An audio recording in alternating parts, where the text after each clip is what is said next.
Hello, and welcome to Nemed's Commentary. Gameplay with injection of thoughts, critique, and advice. My name is Bluegill, and thanks for joining me today. This video will first be about the butt grenade, and then we'll talk about the juice payload. I'll post screenshots of the weapons I use in case you want to try them out, but not much has been changed. Juice buff is a type of bullet that literally juices and buffs you and your team. Even if they get a drop, they take less damage, run faster, hit harder, jump higher, and reload faster. I find the grenade version gives the support player more options to work with than a weapon. Think about it. You can either keep your healing weapon and never worry about running out of ammo, except when reloading, or you can stay buffed with 5 HP left because you ran out of healing items. The grenade is better for supports because you can max someone out in one hit. It still only does a quarter of the amount for you, but the puddle will build up your juice. This works better for area control games such as Blitz and Extraction. It's possible to make good use in Jackhammer and Death Snatch, but staying near a puddle or running back to one can cause an ambush by the other team. The juice buff will not affect enemies, so don't worry about longer capture times or stalemates. A common practice in Blitz matches is for multiple people to clear out a point from a distance, and then rush in together. If you can stay buffed and alive long enough, you will cause a lot of frustration for the enemy team. If you're with an ally or two, run around the point as fast as you can and spam heals until you either die or capture the point. Don't worry if you die after capturing, because you'll spawn before the next point activates. Ditch everyone and get yourself patched up if you're still living. Don't feel bad if you abandon someone because you need to get a health pack.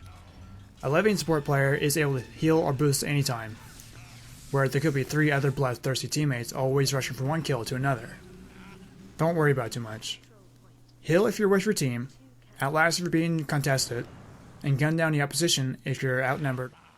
A little known feature about capping in this game is that you can't stop the other team's capture if you're outnumbered. For example, if there are more reds and greens, red will keep capturing, but at a slower rate. The majority either has to be matched with the same number or more of your team, or you need to kill them off as quickly as possible. Let's hope that no one's taunting them while you run to the point. While I may play supportively, I have no problem running past gunfights in order to do the objective. I see little value in going out of your way to get a kill or two unless it helps with the objective. I know I sound super serious, but I like to get as immersed as possible into a game. As long as the points keep coming in, you're making all the difference. Do be prepared to do the heavy lifting by yourself due to the current matchmaking. There are so many positives that I can't recommend the buff grenade enough. It's an excellent bonus for the way I play, and the only bad thing to think about it is you can only carry 2 at a time. The juice payload has many advantages of its own, but I didn't perform much better unless I stayed with one person throughout the entire match. The chassis each have their pros and cons, but I still prefer a launcher for simplicity. I would recommend the juice payload if you're playing with friends, especially over voice chat. You could outdo the grenade, but for loners like me, I get better results with them. Not that they're better, they just work better for me in the way I play. Which chassis sounds best for you? I'll list off the 4 and give pros and cons of each. The rifle is great if you can stay close to an ally, but the bullet spread is awful if you're even an arm length away. Aiming down to sight slows you down, and zooming in makes you less aware of your surroundings. It's possible to max with at least 3 people in one magazine, but it takes more time.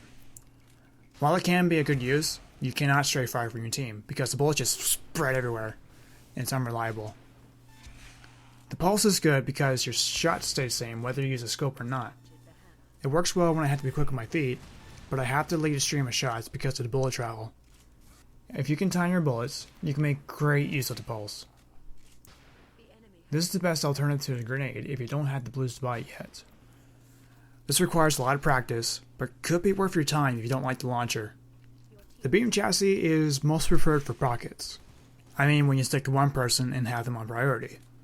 It has precise aim, and you do not have to worry about reloading.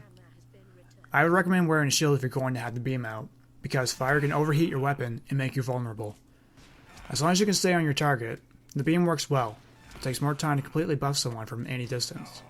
The reason I use one rocket for my launcher is because I can sprint while reloading. It's not a big deal if I miss, because I'll have another one ready in no time. My problem with multiple rockets is that I have to slow down while shooting, which means I get left behind or people have to wait up for me. Whether or not more rockets are better, I prefer staying as fast as possible at all times. Got my income tax return check come in, so I thought I'd go to the city, get a new microphone. I don't know if you can tell or not. Still testing it out. I had to move my monitor off the table though. The humming would pick up. The microphone would pick up the humming from the monitor. So everything, the tower is on a little stool. I got little hand towels underneath the table. Anything that can make any sort of noise, humming, or vibration, I've got a towel going through it just so the microphone doesn't pick it up. This one's pretty high tech. I did get a pop filter for it though, but I don't have a boom stand. I was gonna use a stand that I got from Rock Band years and years ago, but it doesn't. It just goes straight up. The stand for a studio. I need something a little more proper. This is alright right now. It's just on a little desk stand. It should be okay for now, I think. Right after I do this video, I'm planning on seeing what I can talk about for the new update. The new update just came out today. We'll take a look at the double barrel, see how the new map works out. I find it is best to use the buff grenade and then start healing people, because that way you can get a little distance away from people and they're able to fight off people better, and you get a lot of assists as well. So I'm starting to learn a lot from my speech. I find that I need to do my commentary as soon as I've done the gameplay, if not doing it live. I find, well, the way I'm doing it right now is I record my video and then I edit it together. I edit the video down to how I want it to look like, and then I start writing out what I'm going to say. What would work better for me is if I started my commentary as soon as I played the game. Like when I exit the game, start doing my commentary. Just practicing. The more I do this, the more I'm going to get better at it. I'm starting to figure it out. That's all I have for now. Let me know what you thought of the video. Thanks for watching.